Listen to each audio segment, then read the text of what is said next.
Hey there, this is Fern with Vision Accomplished. Today we're going to go over a design for a property that had a set of unique challenges. Not just one unique challenge, but many, including a budget that we needed to stick to and an HOA that we needed to make happy, as well as a city that became involved in a situation with our steep hill. So this is the overall vision, and we're going to add a privacy fence.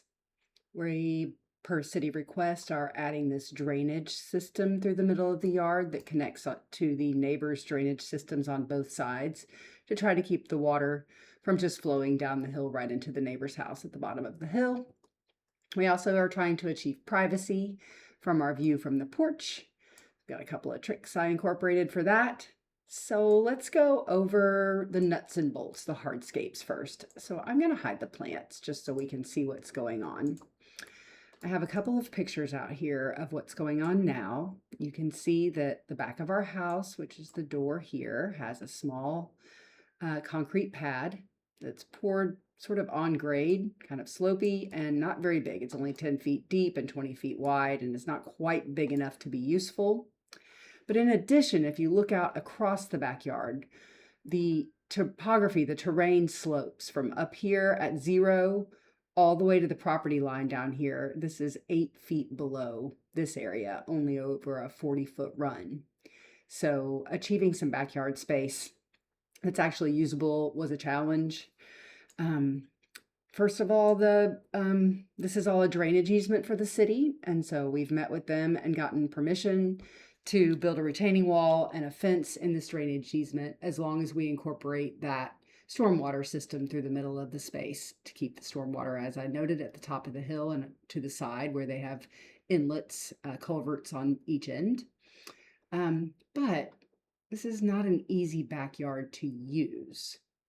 So because I'm going to hide, let's see, I don't have to hide those. Because a retaining wall became prohibitive. It's 100 feet long, and a 4-foot tall retaining wall with all the backfill was headed towards $20,000.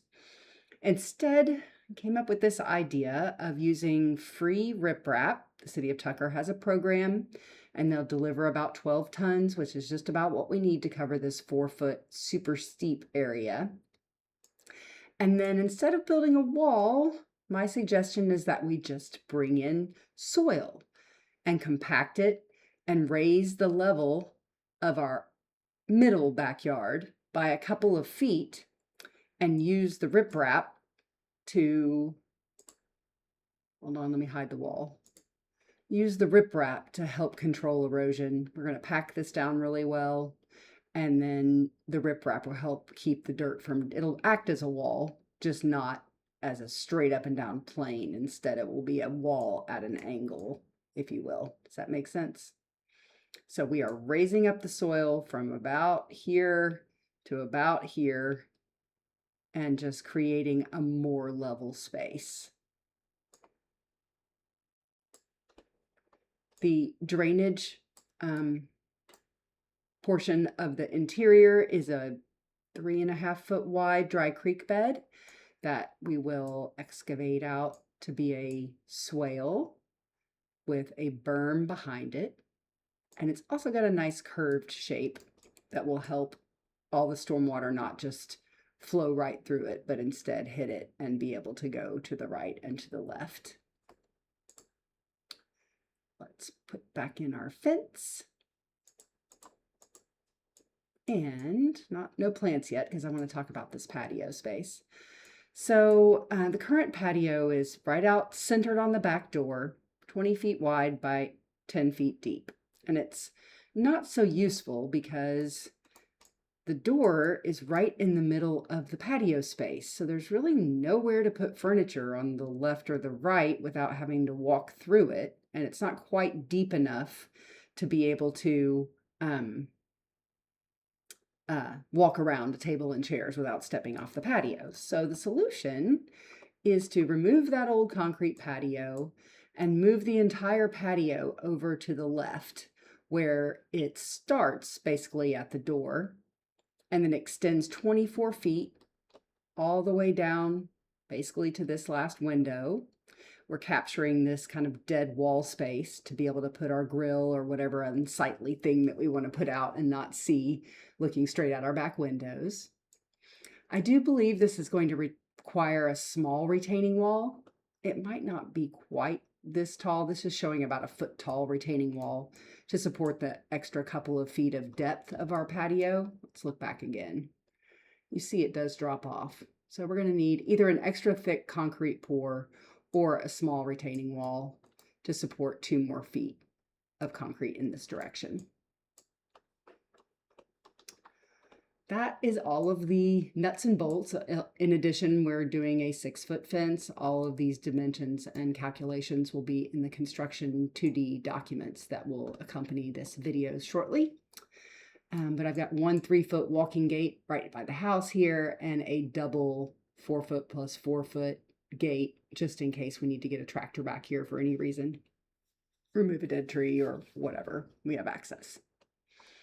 Now the fun part, let's put the plants back in. Okay. And I have pictures of all the plants so you can see. Let me hide those. Okay.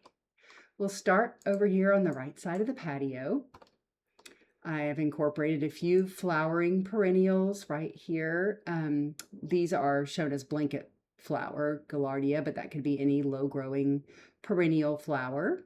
Holding down the fort in the winter and smelling great in the summer are these 3 gardenia shrubs. I like frostproof. I just feel like they hold up better here in our environment, and they also don't get too big or don't stay too small. We've chosen a ornamental vitex tree. It's planted well out from the house. I'll give you the spacing, but this is probably 5 or so feet out from the house. We'll have to reshape this bed line a little bit to make room for this big old tree, and it can also be expanded. The grass will naturally die in shade as it grows, but that is a reshaping of that bed line. Vitex looks like this when it takes about 5 years or so for it to get this big, but they are quite lovely and bloom for a long time in the summer. Along the fence line on this side, I have Mexican petunia. They'll get taller. My program doesn't show them as tall as they get, but they'll stick up probably up to about right here on the fence, and they aren't very wide, so we don't need a huge bed, but they will be very pretty, and they bloom all summer, and they're perennial. They have been accused of being invasive, but since we're mowing grass and there's not much going on around them, I think they will maintain their space very well and be pretty all summer long. In this far corner, we have a weeping cherry. Looks like this when it's about 3 years or 4 years old. This is showing a more full-grown size in the program, but it's got this whole corner to take up space. I have some evergreen shrubs, tried and true. This is Florida anise. It's where you get the spice anise. These little flowers actually make that spice. If you can see, they even look like the little anise or anise spice.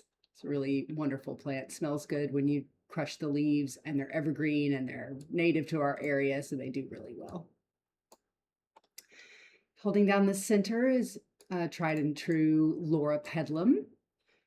This is probably like the ruby kind of variety that doesn't stay real small but doesn't get overly huge. And as they grow, like it's showing in the program, you can tree form them like a crepe myrtle, like you take the limbs off of the bottom if you would like, so you get a little more visibility through them and can eventually even walk under them, like this probably 10-year-old specimen. It's just lovely. This is in full bloom. It has a fringe, it's called fringe tree, fringe bush.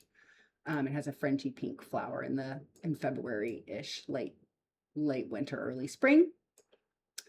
Next up is tea olive. Where's my tea olive picture? Oh. This is an upright evergreen shrub. It has a wonderful scent. It is slow growing, but gets to be about 10 or 12.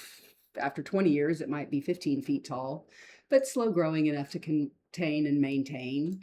And it frames out our view from the door and across the bridge. I'm just showing a little bird bath and a little garden art with a few flowering perennials as a destination, a lookout point. Even though you're not out there all the time, you'll look out your windows and admire that little vignette, that little space. In this corner, we have an evergreen pindo palm, one of my favorite palm trees. They're so majestic and easy to keep clean, as they sometimes our winters will kill off the bottom fronds. So you just cut them off and then it leaves this really interesting pattern on the trunk. And he'll have plenty of room to grow there and fill out that whole corner as it wants to. Over on this fence line, we have hydrangea. Good old-fashioned hydrangea. I like the endless summer varieties. That's what this one is shown, but there are many, many varieties. There's some lace cap ones. There's some that are just all white balls. You can get whatever variety you like. And then last but not least, I have a little specimen. I'm showing a rose. There are so many new breeds of rose that are lovely. This is something you'll pick at the nursery that's just beautiful and healthy at the nursery. And then because we're walking out of the door and around the patio rather than off this steep end, I'm showing creeping thyme in a little mat here to step on and smell good. And you can use it for cooking. It is thyme. And that is our landscape renovation.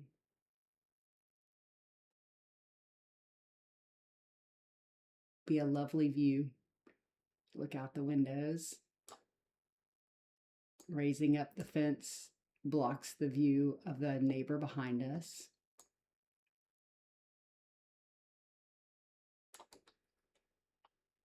Don't you just want to live there?